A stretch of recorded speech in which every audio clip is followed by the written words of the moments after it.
owning your story, you have to have your own pen to write your story. So that's why your goals are your ideas. If you believe in them, you can execute them.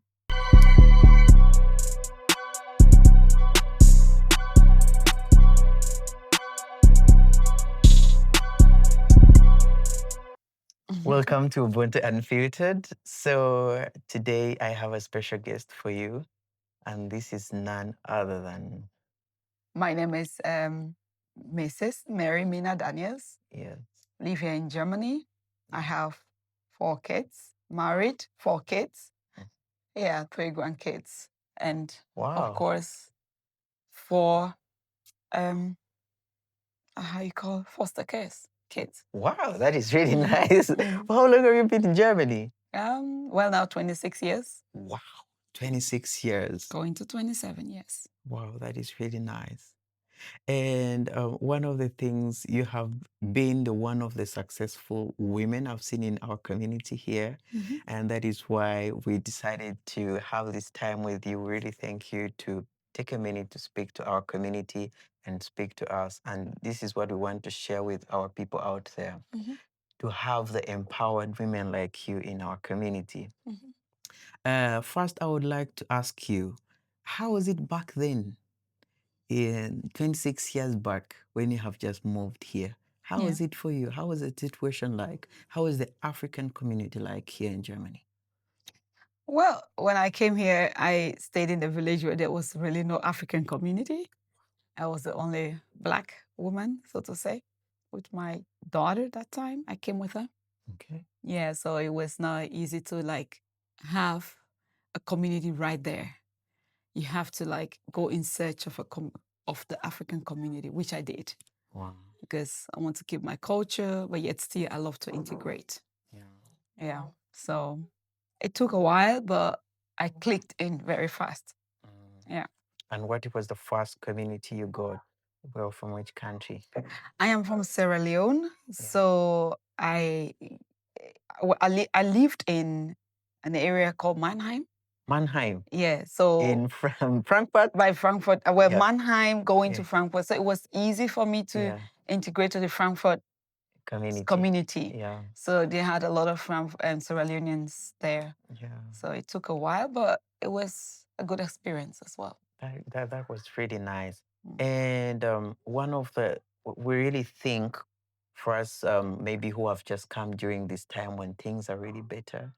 And I've had a series of conversations with some people, and they're like, back then, it was really difficult for Africans who are living here with integration. And most of the people I've spoken to emphasize integration. And this is what I want to ask you. What does integration mean to you? Well, integration means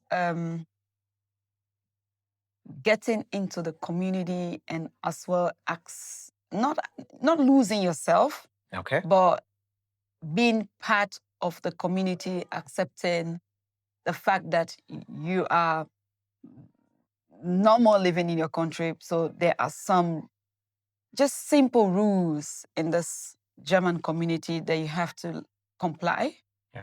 And then allow it to be part of you, accepting that this is a system and it works if you embrace it. Wow. To integrate into the system. Yeah. Like knowing the language, knowing their culture. It is, I love my culture, but there are some rules and regulations bounding this culture. And if you capture it faster, your way will be clear faster. So integration is not all about being able to speak the language, but also to learn the culture of where you're staying. Yes. And not losing yourself. Not losing yourself. I like the last statement. Yes. And speaking of the language, it is, I think, one of the most common problem we have with most of my viewers here and most of the Africans here. How long did it take you to learn the language? Oh, I was very curious. Yeah. It is how it is. I said that time back then.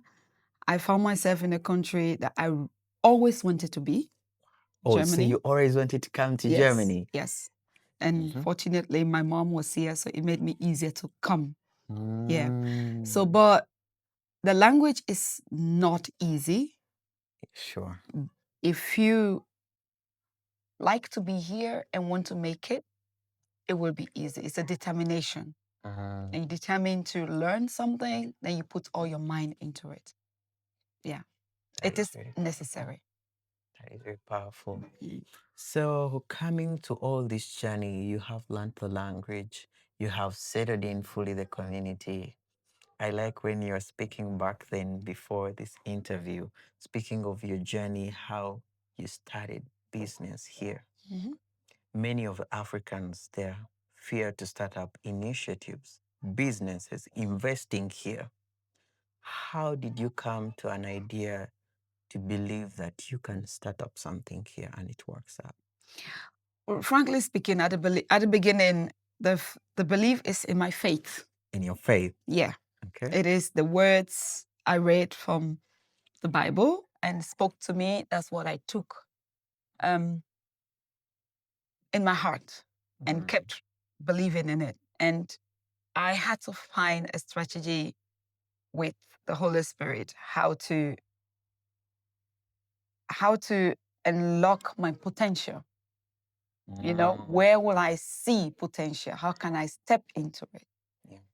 And that is how I had to be sensitive to opening doors. And I was very, very, I was sensitive. Once the door opened, I entered.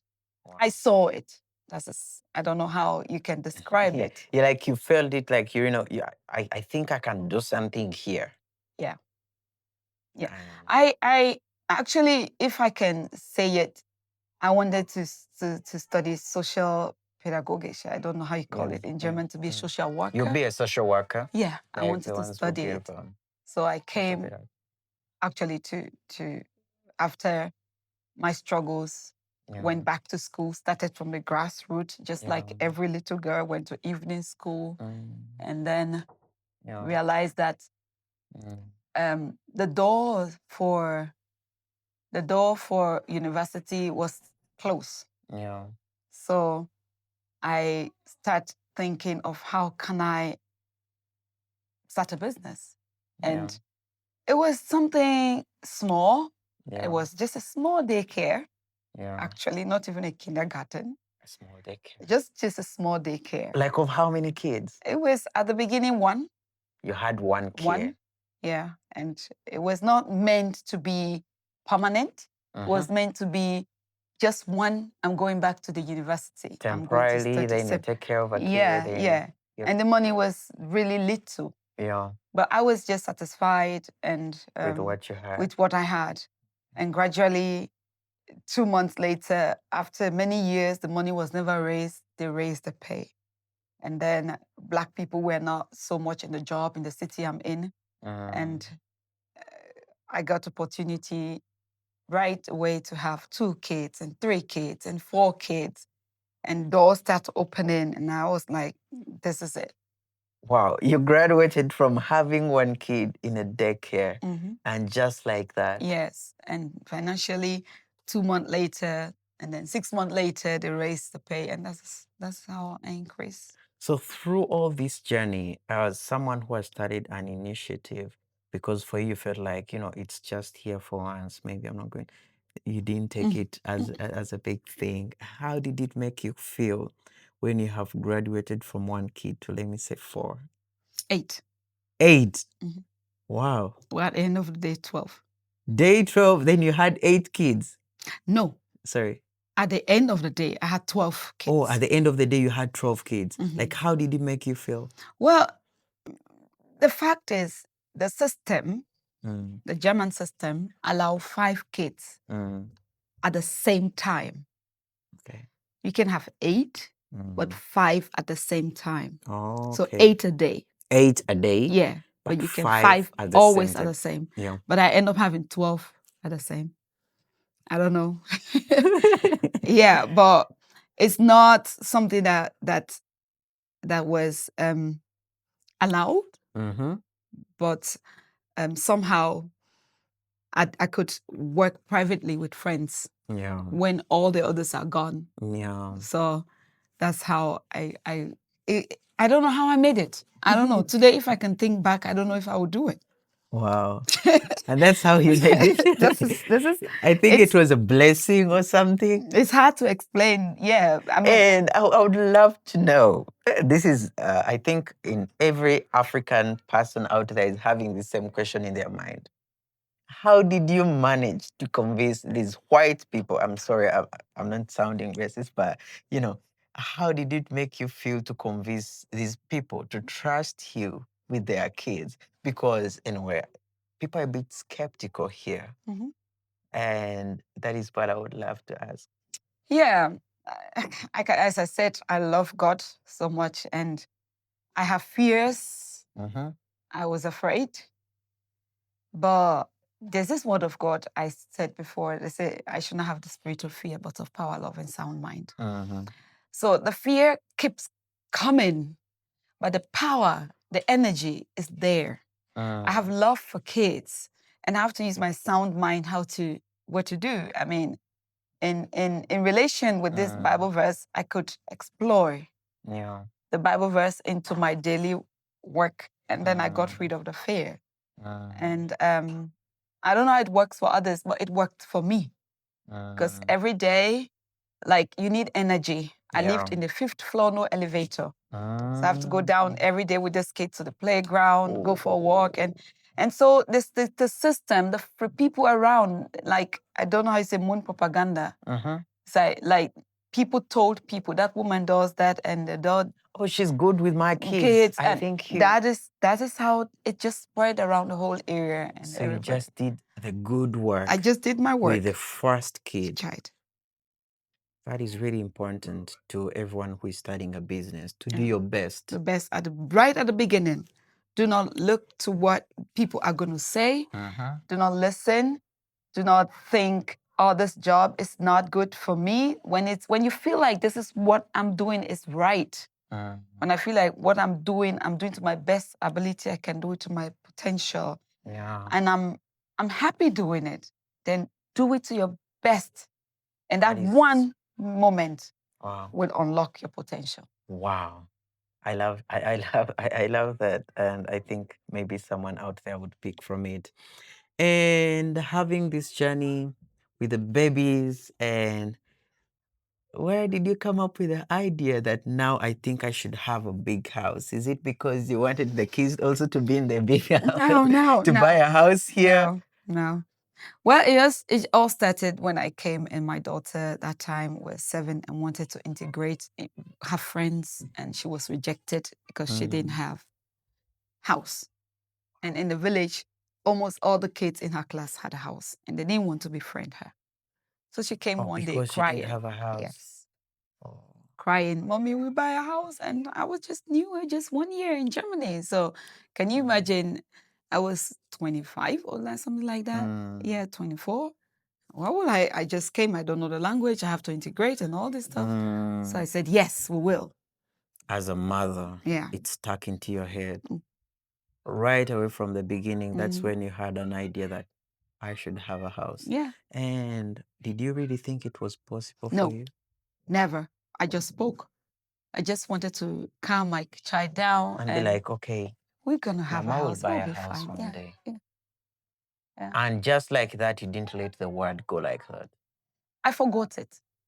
And it came up again. And fortunately, the down payment and everything did not come from my husband. It came from me. And that was where I knew that the word I spoke like 15 years ago has come to pass. Wow. And well, we have a mindset in Africa that that many people here think they shouldn't invest here. They shouldn't have, let's say, a house here. Why would I buy a house in Germany? I would buy it back home. Why would I can build something back home? Didn't you have anything of that and be like, you know what? This is, you should have it here. Why would I have it? I live here. You live here. Yeah, because I live here. I think I live this life here. I I'm very, very how you call it? I love my country and love my culture, but I live here, and this is where I have to live the life that I want to live, experience it here.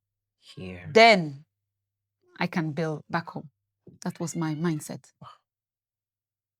That is a rare mindset to have in our Yeah. community.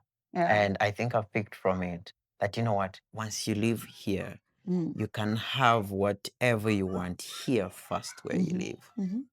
Then afterwards, you can look for back home. Yeah. Because our family, it is good to help back home. But if you are not grounded, how are you going to help? You break down. I have to be grounded first before I break down, helping others. Wow. Wow, this is a really challenging mindset, and I think many of you can pick from it, and I've been able to learn from this. Well, coming to the top of this conversation, really thank you for the time you have spent with us.